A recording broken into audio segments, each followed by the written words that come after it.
오늘은 설교를 원고를 암기를 못했어요. 내용들이 많아서. 근데 좀 강대상보다는 좀 앞에 나와서 여러분들하고 진지하게 좀 토론하는 마음으로 좀 말씀을 좀 나누고 싶다라는 좀 마음이 들어서 그러니까 원고를 들고 오늘은 여러분들 앞에 섰습니다.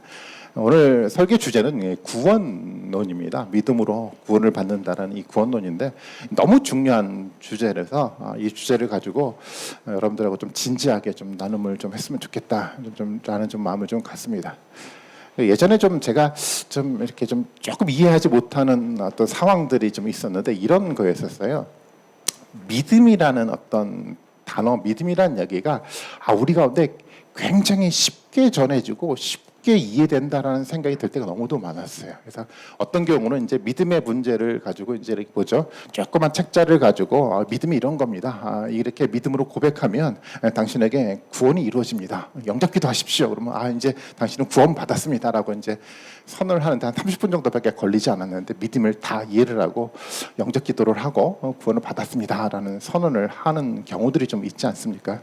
물론 판단을 하지 못하지만 또 어떤 경우들은 또 외국에서 잘 통하지 않는 언어로 믿음에 대한 설명들을 하고 당신에게 하나님 구원이 임했습니다라는 선언을 하는 경우들도 좀 있어요. 그래서 물론 그 속에서 하나님의 역사가 충분하게 일어날 거라고 생각을 하기는 하지만 때때로 정말 저 속에 바른 어떤 믿음들이 전해졌을까라는 의구심이 들기도 했어요. 예수님의 문제를 생각해봤어요. 예수님도 이 믿음의 문제를 가지고 씨름하면서 제자들에게 이 믿음의 문제를 가르치고 나누지 않았습니까? 제자들과 몇 년 동안 이 문제를 가지고 씨름했죠.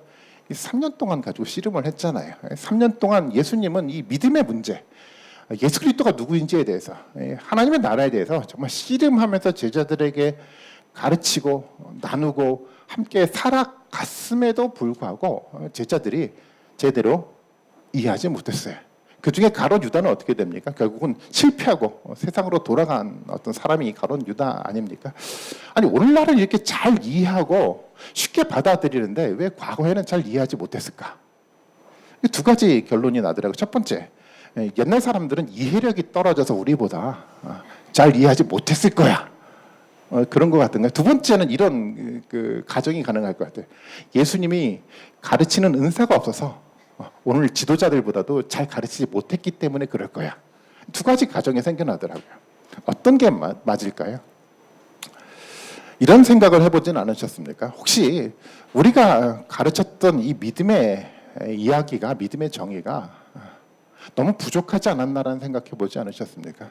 가장 중요한 부분인데 믿음을 통해서 우리는 구원을 받고 믿음을 통해서 우리는 하나님의 나라에 갈 수 있는 기회가 우리 가운데 생겨났는데 우리가 믿음을 너무도 쉽게 이해를 하고 너무 쉽게 만들어서 믿음을 너무 쉽게 정의하고 살아오지는 않았나라는 생각해 보지 않으셨습니까? 어쩌면 어떤 사람들은 나는 믿음을 가지고 있어라고 고백하고 나는 믿음의 길을 걸어가고 있어라고 이야기를 하고 있기는 하지만 이 믿음에 대한 문제가 부족하게 이해가 돼가지고 나는 구원의 길을 가고 있다라고 생각하지만 구원의 길이 아닌 엉뚱한 길에서 헤매고 있지는 않을까요?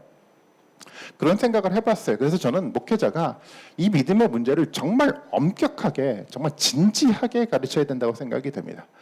신앙생활들을 몇십 년 동안 해왔는데도 불구하고 이 믿음의 문제를 제대로 이해하지 못해서 하나님이 말씀하신 이 구원의 길을 걸어가는 것이 아니라 엉뚱한 다른 길에서 만약 헤매게 하고 있다고 한다면 그것만큼 심각한 문제가 없는 거잖아요. 그래서 저는 오늘 정말 이 믿음의 문제를 정말로 진지하게 한번 여러분들과 좀 다루고 좀 합니다. 물론 제가 설교한 30분 동안 그 이야기를 통해서 믿음의 문제가 다 정의가 되고 완성될 거라고 생각하지 않아요. 저는 오늘 이 이야기를 시점으로 여러분들 가운데 이 믿음의 문제가 얼마만큼 진지하고 중요한 문제인지를 고민하기 시작하는 계기가 되겠으면 좋겠다라는 좀 마음을 갖습니다. 물론 저의 그 이야기가 그동안 이제 전통적으로 믿음에 대한 문제들에 대한 것들에 대한 좀 다른 변화의 시도들을 하려고 합니다. 물론 제가 가지고 있는 이야기도 논리적인 한계는 있기는 있지만 그럼에도 불구하고 오늘 어떤 이야기가 여러분들의 믿음의 문제를 정말 온전하게 보충하는데 되게 중요한 시간이 될 수 있을 거라 저는 믿음을 좀 가지고 있습니다. 그래서 여러분들이 진지하게 오늘 좀 같이 임했으면 좋겠습니다. 이런 생각을 가지게 된 계기는 그거였어요. 사실은 오늘날 사람들이 믿음을 가지고 있다라고 고백을 하는 사람은 많은데 문제는 뭐냐면 믿음의 삶을 만들어내지 못하고 있다라는 겁니다. 아니, 말을 들어보면 구원을 받은 것 같아요. 말을 들여다보면 뭔가 믿음이 있는 것 같은데 그 삶을 보면 도대체 믿음이 있는지 없는지 구분이 되지 않는 사람들이 너무도 많다라는 거죠. 우리가 성경을 들고 다니면서 성경을 읽고 또 설교를 듣고 하는데도 불구하고 도대체 성경이 가지고 있는 성경적 세계관이 전혀 그 사람의 삶에 영향을 미치지 못하는 이 아이러니한 상황들을 우리 가운데 많이 만들어가고 있지 않습니까? 아니, 성경을 들고 다님에도 불구하고 끊임없이 예배를 드림에도 불구하고 어쩌면 세상이 말하는 일반적 윤리적 수준에도 미치지 못하는 그 행위들을 교회가 너무도 많이 그동안 행해 오지 않았습니까? 왜 이런 문제들이 만들어져 갔을까요? 저는 근본적인 문제가 이 믿음에 대한 이해의 결핍에서 온다고 생각이 좀 들었습니다. 그래서 이 문제에 대한 답을, 이 믿음에 대한 이 정의를 정말 온전하게, 정말 균형 잡히게 이 믿음에 대한 정의를 통해서 이 문제를 해결하는 것이 바른 방향이라고 저는 생각하고 좀 있습니다. 물론 이 믿음의 정의가 그동안 했던 정의가 잘못됐다고 생각하지 않아요. 잘못된 것이 아니라 뭔가 부족했기 때문에 그 부족한 부분들을 오늘 체험들을 통해서 우리가 균형 잡힌 믿음의 모습들을 가지고 정말 하나님 원하셨던 그 구원의 길을 향해서 걸어갈 수 있는 그런 모습이 정말 우리 가운데 정말 있기를 좀 원합니다. 로마서 말씀을 우리가 그동안 묵상을 좀 해왔는데 로마서에 대한 이야기를 간략하게 하고 이 구원에 대한 문제를 좀 집중적으로 좀 다루도록 하겠습니다. 여러분 저를 잘 봐주십시오. 제 얼굴을 좀 들여다 봐주시고요. 좀 어떻습니까? 제가 좀 많이 젊어지지 않았습니까? 그렇죠. 제가 영국에 가니까 사람들이 놀래더라고요. 왜 이렇게 젊어지셨습니까? 라고 놀래던데 여러분들은 별로 놀라시지 않는 것 같아요. 잘 여러분 제 얼굴을 좀 쳐다봐 주십시오. 로마서를 보면요. 로마서는 크게 그러니까 제가 한번 로마서는 첫 번째 제가 이제 다루고 싶은 이야기는 뭐냐면 믿음이라는 단어를 저는 삶이라는 단어로 다루고 싶어요.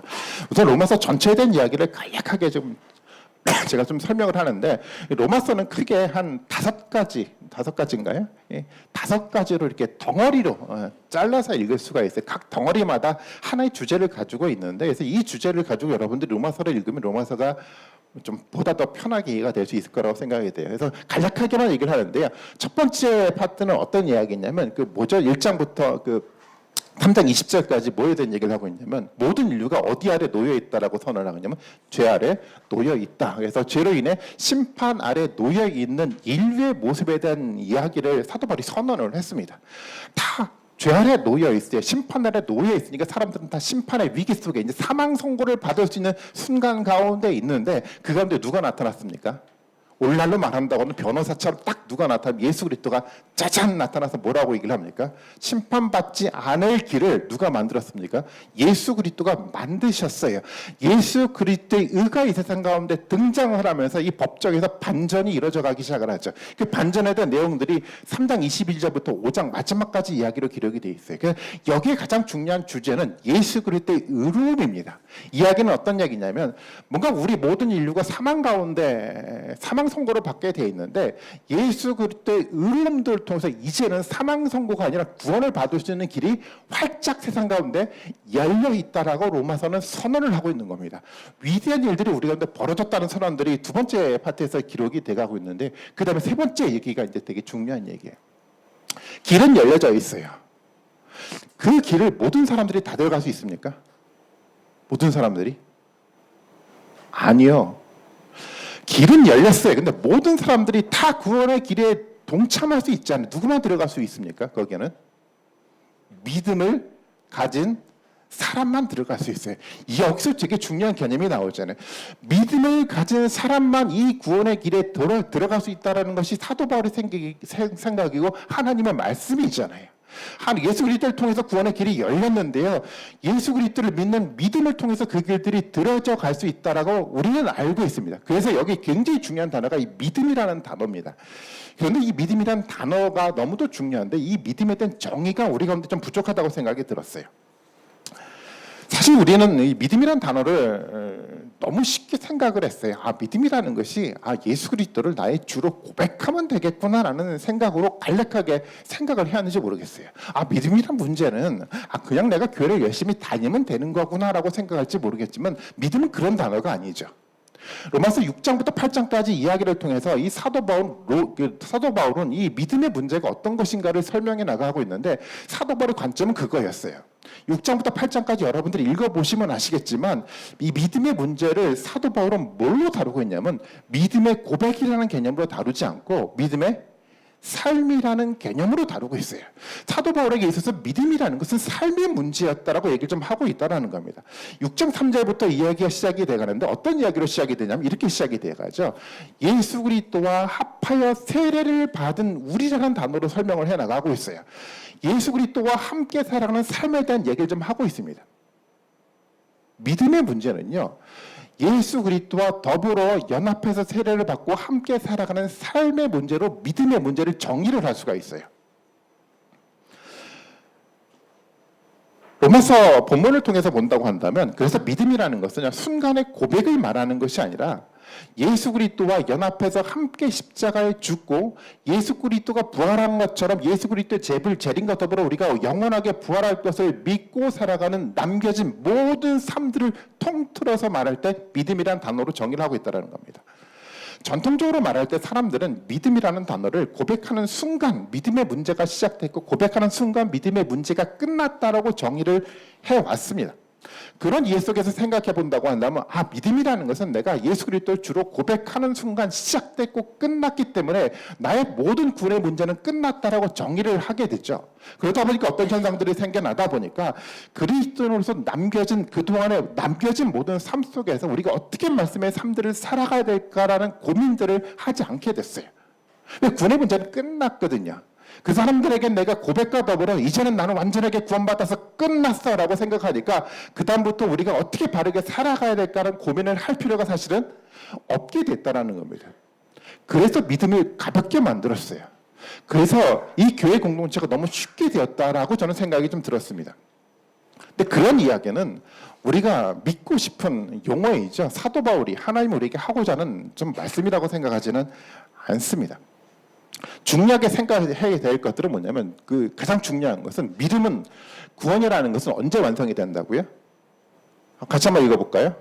시작. 구원은 미래. 구원은 언제 완성됩니까? 미래에 완성되는 거예요. 우리가 한번 이 본문을 한번 읽어볼까요? 로마서 8장 23절부터 25절까지인데 이렇게 표현하고 제가 한번 읽어보드릴게요. 그뿐 아니라 또한 우리 성령의 처음 익은 열매를 받은 우리까지도 속으로 탄식하며 양자가 될 것 곧 우리 몸의 속량을 기다리기는이라. 우리가 소망으로 구원을 얻었음에 보이는 소망이 아니니 보는 것을 누가 바라리요 만일 보지 못하는 것을 바라면 참으로 기다릴지니라. 복잡한 말이죠. 복잡한 말인데 우리가 간략하게 여기 있는 개념들을 본다고 한다면 우리는 뭐를 기다려야 되죠? 우리의 속량을 미래 가운데 기다려야 된다는 용어로 표현을 하고 있잖아요. 사도 바울 가운데 그래서 이 구원이라는 것은 언제 완성이 되냐면 지금 완성된 것이 아니라 언제 완성이 돼가는 거죠. 미래 가운데 구원이 완성되고 우리는 그 구원들의 완성들을 기다려야 된다라고 사도 바울이 얘기를 하고 있다라는 거죠. 한 번에 고백의 이야기로 구원이 끝난 것이 아니고요. 우리 삶의 여정들을 통해서 구원이 언제가 완성이 돼가는 겁니까? 예수 그리스도의 재림과 더불어서 구원이 완성돼 간다는 거예요.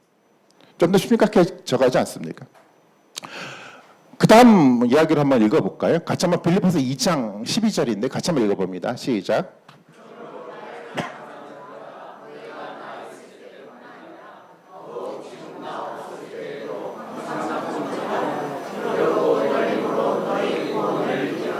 마지막 얘기가 이런 얘기가 있잖아요. 항상 복종하여 두렵고 떨림으로 너희 구원을 이루라고요. 구원이 언제 이루어진 겁니까? 이루어가는 과정으로 사도 바울이 설명하고 있잖아요.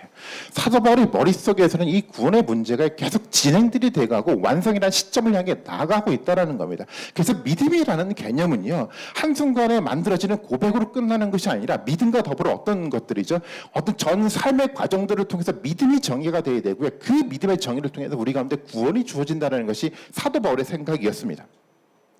우리가 생각해 봐야 될 것은요, 바울에게 믿음이라는 것은 한순간의 고백으로 끝나는 것이 아니고요. 그 고백과 더불어 만들어지는 예수 그리스도와 함께 이루어지는 전 삶의 과정들을 통틀어서 믿음이라는 단어로 정의를 할 수가 있다는 겁니다.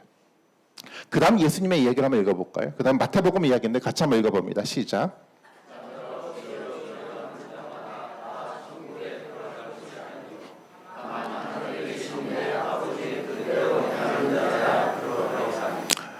너무 많이 읽었던 얘기잖아요. 예수님 뭐라고 얘기합니까? 나한테 주님이라고 고백하고 있다고 해서 그 사람이 천국에 갈 수 있다라고 예수님 말하지 않아요. 예수님을 향해서 예수님 나의 구주십니다. 예수님 나의 십자가를 달려 죽으셨습니다. 예수님 대해 나는 부활해서 구원을 얻겠습니다라고 아무리 많은 고백을 한다고 해도 그 고백이 그 사람에게 구원을 보장하지 않는다라고요.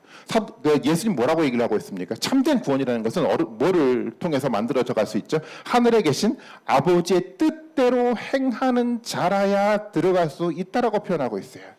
예수님에게도 마찬가지예요. 믿음의 문제는 그래서 주님 주님이라고 고백하는 이야기로 끝나는 것이 아니라 그 고백과 더불어 뭐가 만들어져 가야 됩니까? 실제적으로 하나님의 말씀 가운데 하나님의 뜻 가운데 행하는 모든 사람들이 함께 만들어져가는 그 믿음의 총체적인 개념들이 우리 가운데 정립이 됐을 때 우리 가운데 뭐가 주어지는 거냐면 구원이 주어지고 천국에 들어갈 수 있다라고 예수님이 얘기를 하고 있다라는 겁니다. 믿음이라는 것이 고백으로 시작들이 됐다고 한다면 삶을 통해 가운데 미래에 완성돼 가는 것이 믿음의 문제라는 겁니다.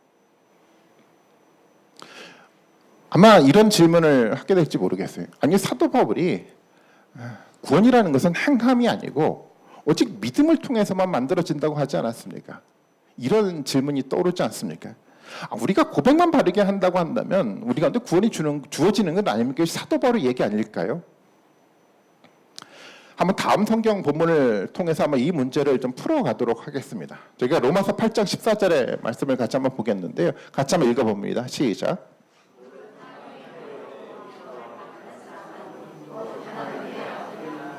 여기서 중요한 단어가 어떤 단어일까요? 하나님의 영으로 인도함을 받는 사람이에요. 제가 제목을 그래서 세 번째 제목을 뭐냐면 믿음은 성령의 인도로 이루어지는 고백이고 삶이다라고 표현했는데 가장 중요하게 밑줄 쳐야 될 것이 제가 볼 때 성령의 인도라는 단어예요. 하나님의 아들이라는 것은 아시는 것처럼 구원받은 사람을 말하는 거겠죠. 구원받은 사람, 하나님의 아들이 되는 것은 어떤 사람을 말하는 거냐면 성령의 인도함을 받는 사람을 말하고 있어요. 가장 중요한 이야기죠. 결국 구원을 확증해 주는 것은 뭐냐면 성령의 우리 가운데 임해서야 성령의 우리 삶들을 이끌어가고 있다는 이 사실을 통해서 우리가 구원받은 사람, 우리가 하나님의 아들로 확증이 돼 가는 겁니다. 예수 그리스도가 나를 위해서 죽으셨다는 말 자체가 중요한 것이 아니고요. 성령의 인도하심을 통해서 그 고백을 하는 것이 중요한 거죠. 사실 고백을 하고 안 하고의 문제가 중요한 것이 아니고 뭐가 중요한 겁니까? 우리 안에 성령의 임재가, 성령의 인도하심이 있느냐가 중요한 겁니다. 어떤 고백을 어떻게 화려하게 하느냐가 하나도 중요하지 않아요. 성령의 인도하심을 통해서, 성령의 임재를 통해서 던져지는 그 고백이 중요하다라는 겁니다. 핵심적인 문제는 바로 이 성령의 인도였습니다. 성령의 인도를 받은 사람은 당연하죠. 고백을 하지만 성령의 인도함을 받아가는 사람들은 그와 더불어 뭐를 만들어냅니까? 말씀의 삶을 만들어내게 돼 있어요. 사실 입으로 표현하고 안 표현하고는 별로 중요하지 않아요. 마음속에 어떤 다짐이 있어도 상관이 없는데 중요한 것은 뭐냐면 그 사람 마음 가운데 성령이 임재를 해서 예수 그리스도를 고백하게 하는데요. 그 성령을 통해서 고백하게 하는 사람은 당연히 그 인도함을 통해서 하나님의 말씀을 이루는 사람들이 만들어져 가게 돼 있습니다. 성령의 인도함을 받은 사람은 그 사람의 고백한 근거 속에서 삶들을 만들어가는 거죠. 성령이 함께하는 고백은요. 그래서 말씀을 통한 삶을 만들어가요. 성령이 임재하지 않는 고백은요. 말씀과 관계없는 삶을 살게 합니다. 너무도 당연한 정의겠죠. 성령으로 고백하면요. 말씀 따라 살아가게 돼 있어요. 그것이 믿음인 겁니다. 믿음이라는 것은 그래서 우리 가운데 어떻게 확인이 돼가냐면 내가 어떤 말로 고백을 하느냐를 가지고 확인이 되지 않아요. 믿음 뭐를 통해서 확인이 돼가죠? 그 고백에 근거한 어떤 삶을 살고 있는지를 통해서 믿음이 확인이 돼가는 것 같아요. 나는 정말 열심히 나는 믿었어요. 나는 모태 신앙이에요. 나는 무엇을 했어요. 별로 중요하지 않아요. 우리 삶을 통해서요. 성령이 만들어가는 열매가 어떻게 나타나고 있는지를 들여다보면서 믿음의 정의가 돼가야 됩니다. 믿음은요. 한순간에 고백으로 이해하면 안 되고요. 이 고백이 만들어낸 모든 삶을 통틀어서 믿음에 대한 개념들을 이해해야 합니다. 오늘날 많은 사람들이 믿음에 대한 부족한 이해가 바로 여기 있다라고 생각이 돼요. 사람들은요, 입술로 고백했느냐의 문제를 가지고 믿음의 문제를 다루고 있어요. 진심으로 내가 고백을 했으니까 난 믿음이 있다라고 생각하고 있는지 모르겠어요. 근데 진심인지 아닌지는 아무도 모르죠. 우리가 확신할 수 있는 건 뭡니까? 믿음의 삶을 만들어내는 겁니다. 그래서 성령을 통해서 우리는 내가 정말 믿음이 있는지 없는지를 확인하기 위해서 성령을 통해서 내 삶 가운데 어떤 삶의 문제들이 나타나고 있는지를 들여다보면서 나의 믿음의 문제를 정의를 해 나가야 합니다. 예수님의 이야기를 다시 한번 보겠습니다. 7장 18절부터 20절까지 말씀인데 같이 한번 읽어봅니다. 시작.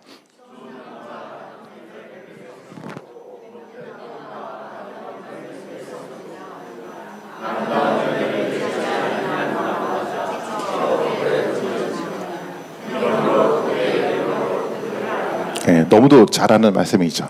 이러므로 그들의 열매로 그들을 안대요. 참된 고백은요, 항상 뭐를 만들어냅니까? 열매를 만들어내게 돼 있어요.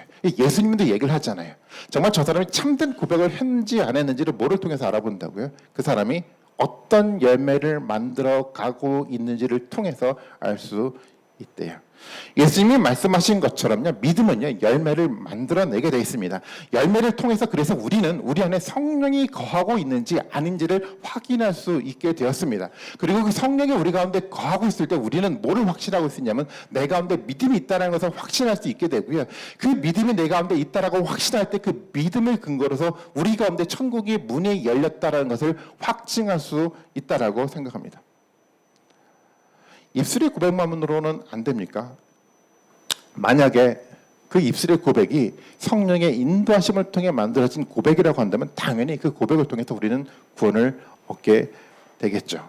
그런데 그 입술의 고백이 참된 성령의 인도하심의 고백인지 아닌지는 우리의 삶들을 통해서 나타나게 돼 있습니다. 그래서 우리의 구원의 문제를 여러분 내가 얼마만큼 많이 고백했느냐 이 문제가 아니라 내 삶 속에 어떻게 성령의 인도하심 속에 삶들이 만들어져 가고 있냐의 문제로 우리의 구원의 문제를 생각해 보셔야만 합니다. 우리가 또 알아야 될 되게 중요한 사실은 뭐냐면 우리 안에 만약에 성령이 거하기 시작했다고 한다면 그 성령은 어떻게 해야 됩니까? 예수 그리스도가 우리 가운데 재림하실 때까지 그 성령님은 우리를 지키실 겁니다. 한번 다음 성경 말씀 한번 읽어볼까요? 성령으로 미래의 구원을 확증할 수 있다라고 제목을 정해봤는데 로마서 8장 26절 말씀을 오늘 본문인데 같이 한번 읽어봅니다. 시작.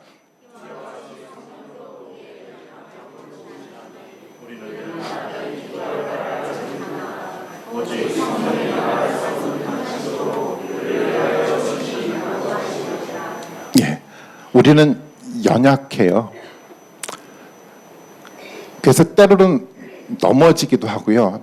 때때로는 실패를 해요. 그런데 괜찮아요. 누가 우리 안에 거하시면, 성령이 거하시면, 성령은 우리의 연약함을 너무도 잘 알고 있기 때문에 그 연약함 때문에 성령이 끊임없이 탄식함으로 우리를 위해서 기도해주고 계세요. 성령은 우리를 지키시고 계세요. 그래서 우리 가운데 성령이 임재하고 있다고 한다면 그 성령이 어떻게 됩니까? 마지막까지 우리를 지키실 것을 확신할 수 있게 됩니다. 사도 바울이 그래서 이런 고백을 하지 않습니까? 로마서 8장 38절 39절인데요. 내가 확신하는데 사망이나 생명이나 천사들이나 권세자들이나 현재일이나 장래일이나 능력이나 높음이나 깊음이나 다른 어떤 피조물이라고 하더라도 다음을 같이 한번 읽어볼까요? 시작.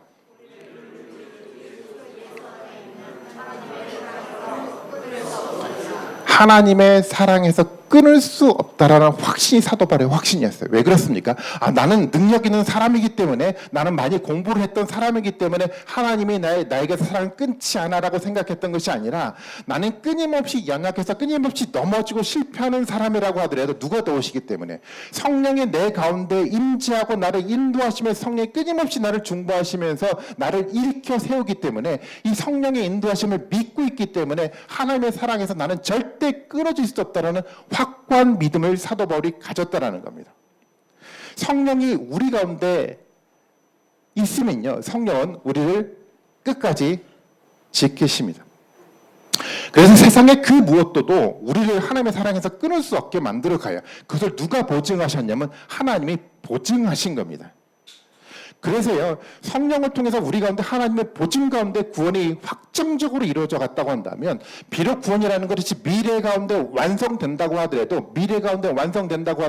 성령이 확증적으로 우리를 그 가운데 이끌어 가기 때문에 미래의 구원이라고 하더라도 그것이 언제 구원이 될 수 있냐면 현재 구원이 될 수 있는 거예요.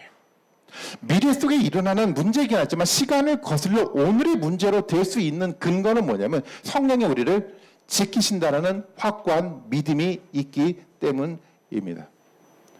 그래서요, 성령이 우리 가운데 함께 하심을 확인할 수 있으면 돼요. 때때로 우리가 연약한다고 하더라도 성령의 거룩한 인도하심이 내 가운데 있다고 한다면 그분은 우리를 확고하게 지켜서 이 구원의 완성에 이르기까지 이 성령님은 우리를 인도해 나가실 겁니다. 에베소서 말씀을 통해서 그래서 사도 바울이 이런 표현을 하고 합니다. 에베소서 1장 13절인데 같이 한번 읽어볼까요? 시작.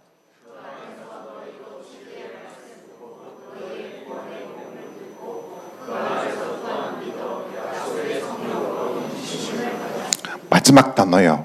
그 안에서 믿어 어떻게 됐습니까? 약속의 성령으로 인치심을 받았대. 인치심을 받았다는 거 아시는 거죠? 도장을 찍는 거예요. 믿음을 통해서 하나님은 우리에게 도장을 찍는데 누구의 도장을 찍습니까? 성령의 도장을 찍는 거예요.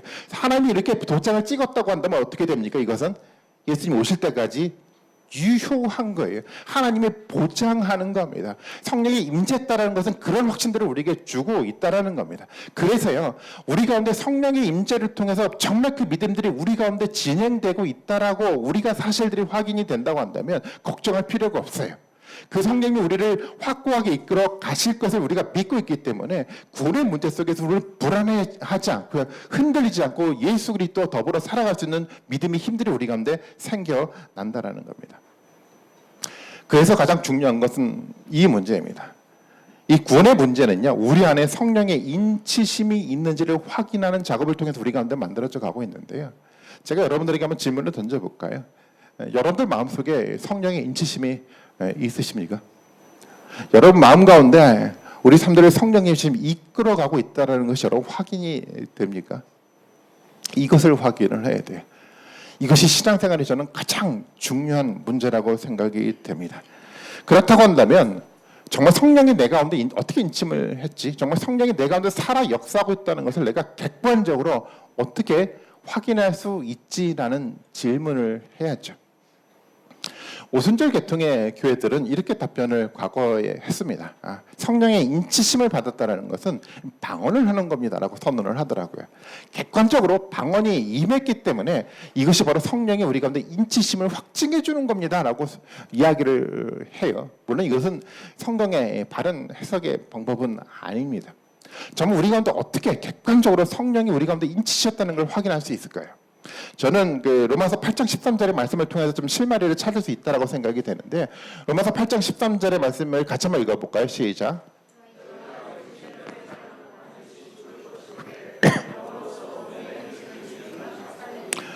여기서 보면 영으로서 몸의 행실을 죽이면 살린대. 그래서 영이 하나님의 그 영, 성령을 말하는 건데 성령이 어떤 역할을 하고 있는지를 보겠죠. 우리 가운데 성령이 있다고 한다면 어떤 삶들을 살아갑니까? 육신대로 사는 것이 아니라 육신을 죽이고 영의 삶, 영적인 삶들을 살아가게끔 만들어가는 것이 성령의 사역이에요. 그래서 우리 가운데 성령이 있다는 것은 어떻게 증거가 되냐면 육신은 죽어가고요, 새롭게 영을 통해서 새로운 영적인 삶들을 끊임없이 만들어가고 있다고 한다면 그것이 바로 우리 가운데 성령이 있다라고 확증해 줄 수 있는 객관적인 근거가 된다는 겁니다. 여기서 우리가 중요하게 생각해야 될 것들이 뭐냐면, 그렇다고 한다면 육신의 일과 영의 일은 도대체 어떻게 구분이 되는 겁니까? 지난주도 제가 잠깐 좀 말씀을 드렸던 것처럼 보통 사람들은 그렇게 생각을 하더라고요. 육신의 일이라는 것은 교회 바깥의 일이라고 정의를 해요. 내가 먹고 살기 위해서 개인적으로 열심히 노력하는 것은 육신의 일이라고 생각하고, 교회에 와서 열심히 봉사하고 열심히 예배를 드리는 것을 영의 일이라고 생각을 해요. 성경의 개념이 아니죠. 지난주도 제가 광야 속에 있었던 이스라엘 백성들에 대한 이야기를 통해서 설명을 좀 드렸지만, 영의 일과 육신의 일은 그렇게 구분이 되지 않아요. 육신의 일이라는 것은 단순하게 내가 먹고 살기 위해서 돈 버는 이 문제가 육신의 일을 말하는 것이 아니고요. 육신의 일이라는 것은 뭐냐면, 과거 세상 속에서 배워왔던 모든 생각과 마음, 세계관을 말하는 겁니다. 세상에서요, 많은 사람들이 했던 생각의 논리요, 세상 사람들이 생각했던 가치의 판단의 기준이요, 그 기준들을 육신의 일로 설명을 좀 하고 있다는 겁니다. 반면에 영의 일은 어떤 것을 말하는 거냐면, 성령은요, 세상에서 배웠던 그 모든 생각들을 다 지워버리고요, 성경을 통해서 새로운 마음, 새로운 생각, 새로운 가치관들을 우리 가운데 심어주는 역할을 하는 건데요, 그 새로운 세계관에 근거해서 새로운 세상들을 살아가는 것들이 바로 영의 일이라는 겁니다. 좀 더 구체적으로 로마서 12장 1절과 2절의 말씀을 통해서 이해를 해보도록 하겠습니다. 로마서 12장 1절 2절의 말씀에 보면 이렇게 표현하고 있어요. 그러므로 형제들아, 내가 하나님의 모든 자비하심으로 너희를 권하는데 너희 몸을 하나님의 기뻐하시고 거룩한 산 제물로 드리라. 이는 너희가 드릴 영적 예배니라. 여기서 말하는 영적 예배는 조금 전에 말했던 것처럼 영의 일인데, 그 영의 일을 뭐라고 표현하고 있는지 2절에서 설명을 하고 있죠. 같이 한번 읽어볼까요? 그 다음에 시작.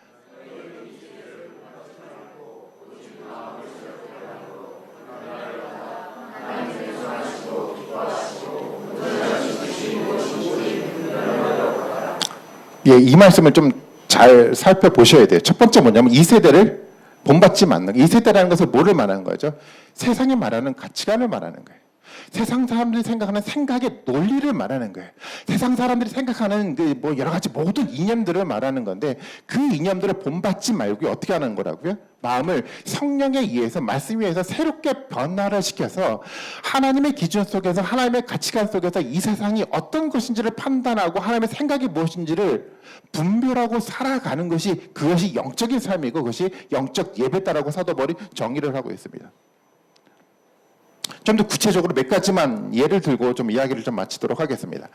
로마서는 12장 이후에 영적인 예배, 영적인 삶에 대한 이야기를 선언을 하고, 구체적으로 영적인 삶이 어떤 것인지 12장, 13장, 14장을 통해서 구체적으로 나열을 해나가고 있는데요. 한번 13장 1절에 대한 이야기를 한번 볼까요? 13장 1절을 같이 한번 읽어봅니다. 시작.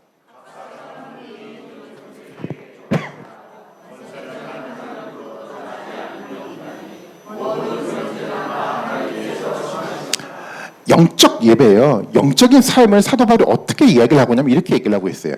권세자들에게 복종하라는 거예요. 세상의 모든 권세가 다 누구에게 주신 거라고요? 하나님의 주권적 관계 속에 있기 때문에 그 권세에 복종하는 것이 바로 영적인 삶이다라고 사도 바울이 얘기를 하고 있어요. 좀 이해가 좀 되십니까? 사도 바울이 영적인 예배는 교회에 와서 찬양 부르고 예배 드리는 그 삶을 말하는 것이 아니라 세상의 권세에 복종하는 것이 영적인 삶이래요. 저는 개인적으로 제가 조금 젊었을 때 이 말씀을 못 받아들이겠더라고요. 아니, 로마 황제가 가지고 있는 이 폭군으로서 말도 안 되는 정치를 하는데 내가 어떻게 그 정치에 복종해야 됩니까? 라는 저는 반론이 생겨나더라고요. 못 받아들이겠더라고요. 근데 시간이 지나가면서 좀 이해가 돼가기 시작했어요. 사도 바울의 또 하나님의 생각은요, 로마의 황제가 옳아서가 아니고요. 기본적으로 이 사회 질서에 복종하고 순응하고 살아갈 때 건강한 삶들이 만들어져 가거든요. 사회라는 공동체도 마찬가지예요. 어떤 권위가 있다고 한다면 근본적으로 그 권위를 존중하고 그 권위에 순응할 수 있는 마음의 태도가 있어야지 건강한 사회가 만들어져 가는데, 사도 바울은 영적인 삶이 그거라고 얘기를 하고 있어요. 세상에 권세가 있다고 한다면 그 권세를 무시하거나 멸시하는 것이 아니라 기본적으로 그것에 순응할 수 있는 힘들이 바로 영적인 삶이다라고 얘기를 좀 하고 있어요. 물론 여기에 대해서 뭐 궁금한 것들이 많이 생겨나겠지만요. 오늘 주제는 이제 그런 이야기를 하는 것은 아니니까 간략하게만 정리하고 좀 넘어가도록 하겠습니다. 로마서 13장 7절의 말씀을 또 한번 볼까? 이렇게 표현하고 있어요. 모든 자에게 줄 것을 주되 조세를 받을 자에게 조세를 바치고 관세를 받을 자에게 관세를 바치고 두려워할 자를 두려워하며 존경할 자를 존경하라. 이것이 영적인 삶이래요. 빚을 받았다고 내가 누구에게 돈을 빌렸다고 한다면 어떻게 해야 된다는 거죠? 돈을 반드시 이것이 영적인 삶이라고 설명을 하고 있어요. 세금을 내야 되는데 세금을 내야 될 사람들이 세금을 어떻게 하면 내지 않을까라는 고민을 하는 것이 아니라 어떻게 해야 된다고요? 세금을 적극적으로 내는 거고요. 예전에 보면 이제 예전에 목회자들이 이제 올해부터인가 세금을 내기 시작했는데 예전에는 어떻게든지 간에 세금을 안 내려고 했잖아요. 성경은 뭐냐면 세금을 내야 될 때는 내야 된다고 얘기를 해요. 이것이 영적인 삶의 모습이거든요. 로마서 13장 7절 9절 10절의 이야기들 들여다보면 제가 이 이야기를 통해서 제가 설명을 드리고자 하는 것은 뭐냐면 결국 우리 가운데 영적인 삶이라는 것은 성령의 우리 가운데 과거 육신을 죽여서 성령을 통해서 새로운 영적인 삶들을 만들어 간다는 것은 뭔가 교회 가운데 열정적으로 일을 하는 것을 통해서 만들어져 가는 것이 아니라 어떻게 만들어져 가냐면 우리의 생각이 변화가 되는 것들을 통해서 확인이 돼 간다는 겁니다. 과거 속에서 내가 정치, 경제, 사회, 교회 모든 문화들을 바라보는데 내가 과거에 있어서 이런 생각과 이런 세계관들을 가지고 바라봤다고 한다면 이제 성령은 우리를 그 생각들로 변화시켜서 하나님의 관점 속에서 그것을 새롭게 볼 수 있는 영적인 힘들을 부여하게 만들어 간다는 겁니다. 성령은 그런 역할을 해나가기 시작을 해요. 성령은 우리를 우리 생각과 우리 마음들을 끊임없이 변화하게 만들어가기 시작을 해요. 과거 속에서는 과거 이념 속에서 세상을 바라봤을지 모르겠지만 성령은 우리를 새로운 성령적 세계관들을 통해서 끊임없이 변화되는 그 과정들을 통해서 새로운 관점들을 우리에게 제시를 하고 그 속에서 하나님의 뜻이 무엇인지를 분별할 수 있는 영적인 능력을 주시는 것이 성령의 역할이라는 겁니다. 성령의 역할은요, 우리 가운데 삶에 대한 변화는 한 번 변화를 시켜주고 끝나는 게 아니고요. 예수 그리스도가 오실 때까지 끊임없이 성령은 우리 가운데 새로운 생각들을 부여해주고 하나님의 생각들을 만들어갈 수 있는 변화의 생각과 삶들을 만들어 가시는 것이 성령의 역할이라는 겁니다. 저의 그 젊은 얼굴을 다시 한번 봐주십시오. 시간이 지나가면 자꾸만 이게 제 얼굴을 안 보고 밑에를 많이 보시더라고요. 성령이 우리 가운데 있는 것을 확인하는 것은 저는 너무 중요하다고 생각이 돼요. 성령이 객관적으로 내 가운데 성령이 있는지 없는지를 확인하는 것들은요, 우리의 생각이 어떻게 돼가야 되죠? 끊임없이 변화가 돼가고 있다는 사실을 확인해야 돼요. 1년 전과 지금의 내 모습을 들여다보니까 내가 사고가 변화가 돼가기 시작을 했어요. 예전에는 세상 사람들처럼 이렇게 생각을 했는데 내가 하나님과의 인격적인 관계를 통해서 내 생각의 관점들이 변화가 돼가기 시작을 했어라고 생각한다고 한다면 내 속에 누가 역사하는 거죠? 성령님이 역사하는 거예요. 로마서 12장 2절에 말씀하고 있는 것처럼 성령님은요, 우리의 생각들과 마음들을 변화시켜가고 있다는 겁니다. 지난달과 오늘 한번 생각해 보니까 미약하게나마 내 생각이 조금씩 변화가 돼가기 시작했어요. 세상에 대한 이해가 변화가 돼가기 시작했고 교회에 대한 이해가 변화가 돼가기 시작했고 사람과 사람의 관계 속에서 만들어지는 생각의 틀들이 조금씩 변화가 돼가고 있는 내 자신의 모습들을 들여다볼 때 그것이 발견들이 돼갈 때 우리는 우리 마음속에서 누가 발견돼 가는 거죠? 성령이 발견돼 가기 시작해요. 그래서 여러분들은요, 그 성령의 임재를 경험해야 되고요, 성령에 민감하고 성령과 친분을 만들어 가야 돼요. 단순하게 이제는 어떤 생각이 아니라 어떤 이념이 나를 지배하는 것이 아니라 어느 순간에 어떤 말씀을 통해서 내 인격체가 내 마음을 주장하기 시작을 했고 그 인격체와 더불어 내가 교제하는 가운데 끊임없이 내 생각들이 변화가 되는 과정들을 겪어가는 것이 바로 성령 체험이라고 이해할 수가 있습니다. 저는 우리 가운데 바로 이 성령의 임재를 통해서 근본적으로 우리의 믿음을 확증할 수 있는 힘들을 우리 가운데 만들어져 가기를 좀 원하고 있습니다. 과거와는 다른 새로운 변화된 삶들을 통해서 내가 지금 하나님의 말씀하고 있는 구원의 길을 가고 있다는 그 확증의 이야기가 바로 이 성령의 사역을 통해서 여러분들 가운데 만들어졌으면 좋겠어요.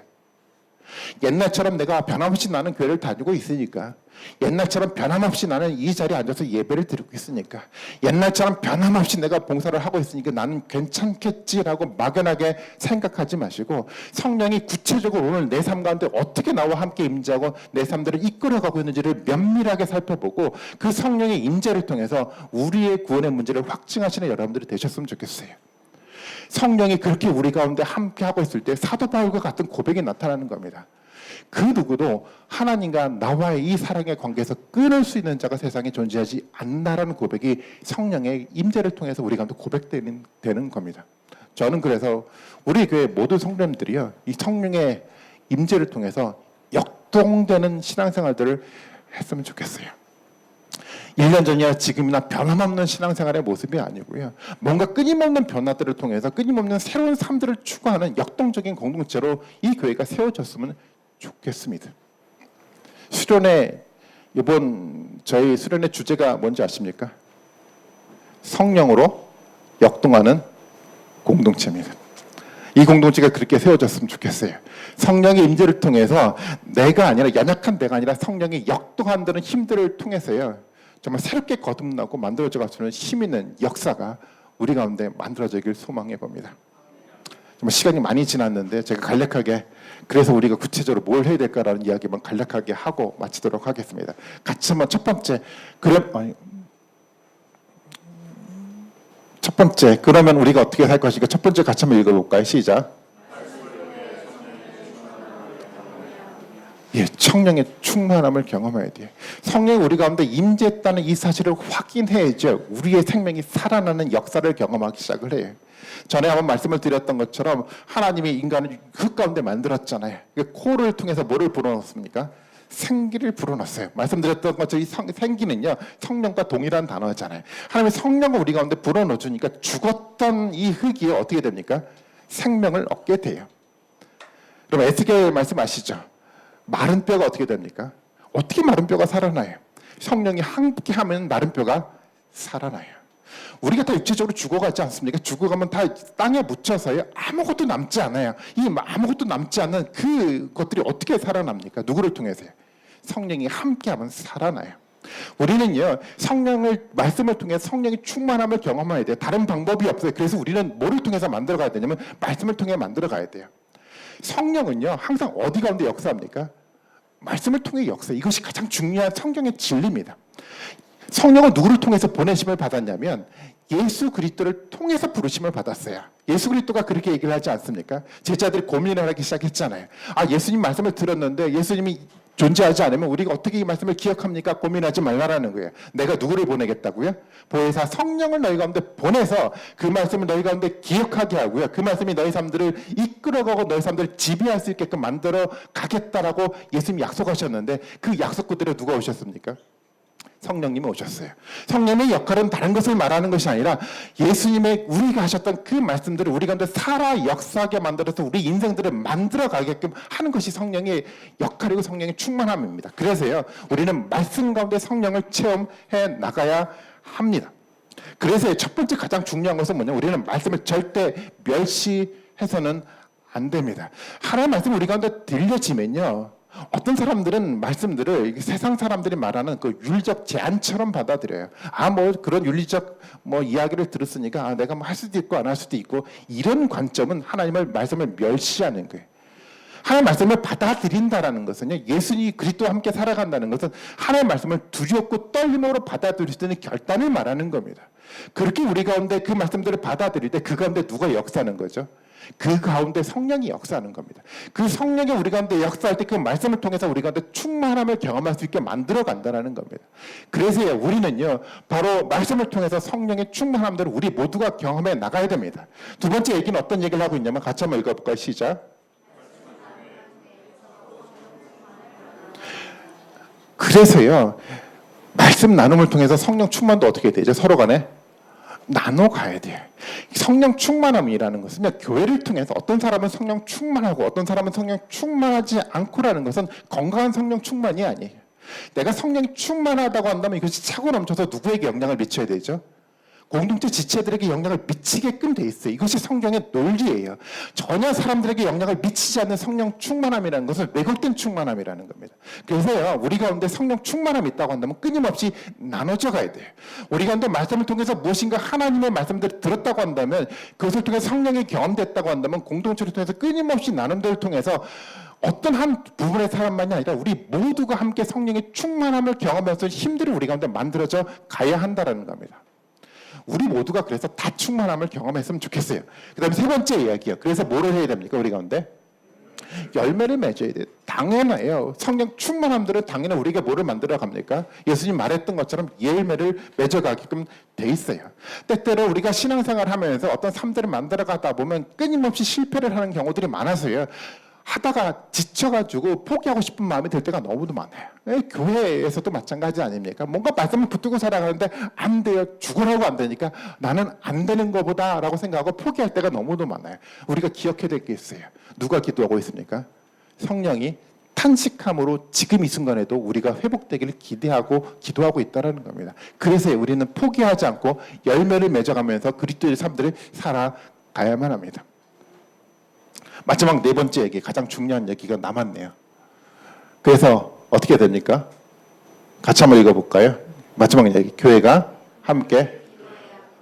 너무 중요해요. 제가 여기서 포인트를 맞추고 있는 단어는요, 함께라는 단어예요. 기도해야 되는데 어떻게 해야 된다고? 우리가 함께 기도해야 돼요. 성령의 임재는요, 기도를 통해서 만들어져 가는 거잖아요. 우리가 세상에처럼 어떤 윤리적 교과서를 공부하고 배우는 거라면 도서관에 가서도 괜찮은데요. 성령의 역사는 달라요. 공부해서 되는 것이 아니라 누가 임재해야 됩니까? 성령이 임재해야 되니까 당연히 뭐가 이루어져 가야 되죠? 너무도 당연한 겁니다. 사도행전 1장 4절의 말씀에 보니까 이렇게 표현하고 있잖아요.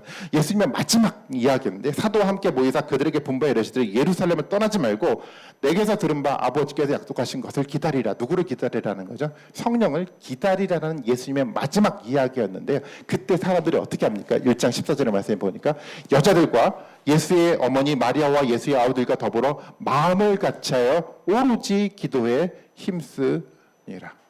사도행전 얘기 있잖아요. 작년에 들었던 말씀 여러분 기억나십니까? 그들이 모여서요, 한 곳에 모여서 함께 그들이 기도할 때 누가 임재했습니까? 성령이 임재하고 각자의 삶들의 교회를 이끌어가는 놀라운 영적인 체험을 그들이 하지 않습니까? 저는 우리 교회 가운데 이것이 필요하다고 생각이 됩니다. 성령의 인도하심을 받아야 되고요, 충만함을 경험해야 되고요. 그렇게 해서 다른 그 무엇보다도 우리는 기도함으로 이 공동체가 세워져 가야 됩니다. 함께 기도해야 됩니다. 아마 이것은 우리뿐만 아니라 우리 한국교회 가운데 필요한 공통적인 저는 우리의 과제라고 생각이 돼요. 그래서 우리는 서로 기도하고 있다는 것을 확인시켜줘야 돼요. 내가 기도하고 있다는 것을 자랑하려고 하는 것이 아니라 내가 함께 기도하고 있어. 내가 우리를 위해서 중보 기도하고 있어라는 것을 서로 확인시켜줘야 돼. 그래야지 함께 기도할 수 있지 않겠습니까? 때때로는 한 곳에 모여서야 한 마음으로 한 목적으로 기도할 수 있는 힘들이 만들어져 가야 되고요. 때때로 우리가 집에서 혼자 개인적으로 기도한다고 하더라도요, 내가 기도하고 있다는 것을 함께 격려하면서 나눌 줄 알아야 돼. 그래서 우리 밴드에도요, 내가 기도하고 있으면 그 인증사들 한번 찍어가지고요, 밴드에 올리셔도 돼요. 자랑하는 게 아니고요, 내가 지금 이 교회가 성령 충만함들을 되기를 바라고 기대하면서 내가 지금 기도하고 있어요. 이 한마디 이야기 때문에 또 다른 사람들 힘을 내서 기도할 수 있는 영적인 힘이 생겨나는 겁니다. 그래서 저는 우리 모두가 기도했으면 좋겠어요.